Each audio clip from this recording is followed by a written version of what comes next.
جو یہ کہتا ہے حضرت معاویہ پر جو الزامات لگائے جاتے ہیں، حضرت علی کو گالیاں معاذ اللہ دلوایا کرتے تھے، اور حضرت علی کے خلاف انہوں نے خروج جو کیا وہ اجتہادی غلطی نہیں تھی بلکہ وہ معاذ اللہ حکومت کی لالچ تھی، اس طرح کی جو بھی باتیں کرتے ہیں تو وہ تمام محدثین کی مخالفت کر رہے ہیں۔ امام بخاری کے بھی وہ مخالف ہے، امام مسلم کے بھی وہ مخالف ہے، یہ مذہب محدثین کا نہیں ہے، اور پھر اپنے آپ کو کہتے ہیں ہم قرآن حدیث کو مانتے ہیں۔ تو تم جب محدثین ہی کے منکر ہو گئے تو قرآن حدیث کو کہاں سے مانو گے تم؟ تو وہ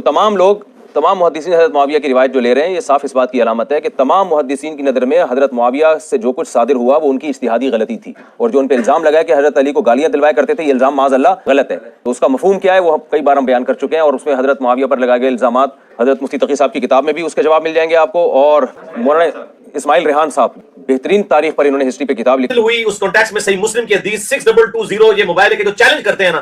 کبھی یہ تو اسٹیٹ سے بیان ہی نہیں کر سکتا پوری حدیث، اس میں سب و شتم کا ذکر ہے، اور ساتھ منہاج السنہ سے اپنے روحانی ابا ابن تیمیہ کا حوالہ نقل کرنا ہے جس میں اس نے فلنگ دی بلیکس کیا ہے کہ معاویہ بن ابی سفیان رضی اللہ تعالیٰ عنہ نے سعد بن ابی وقاص کو علی پر سب کرنے کا کہا تو انہوں نے انکار کیا، اور حضرت علی کے 3 فضائل بتائے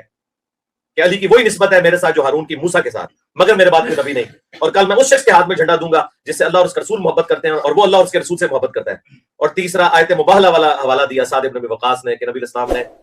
مباہلے کے موقع پر نجران کے عیسائیوں کے اگینسٹ رسول اللہ نے حضرت علی، حسن، حسین اور فاطمہ رضی اللہ عنہم اجمعین وعلیہم السلام اجمعین کو لیا اور کہا اللہم ہؤلاء اہل بیتی۔ یہ 3 فضائل سنائے تھے، یہ ہے حدیث مباہلہ اور آیت مباہلہ، یہ بیان کر سکتے ہیں؟ اس کا تو سٹارٹ اس سے امر معاویہ نے حکم دیا، تو سعد بن ابی وقاص نے کہا میں ہرگز علی پر سب نہیں کروں گا، اور انہوں نے کہا کہ تمہیں کون سی بات مانے ہے کہ تم علی ابن ابی طالب، بلکہ علی ابن ابی طالب نہیں کہا، ابو تراب کہا، اور بنو امیہ جب ابو تراب کہتے تھے نا تو وہ تنقیص کے لیے کہتے تھے۔ یہ بھی مسلم شریف میں حدیث ہے نا، جب سعد ابن سعد سعدی کو بلایا گیا اور کہا کہ آپ علی پر سب و شتم کریں، انہوں نے کہا میں کبھی بھی نہیں کروں گا۔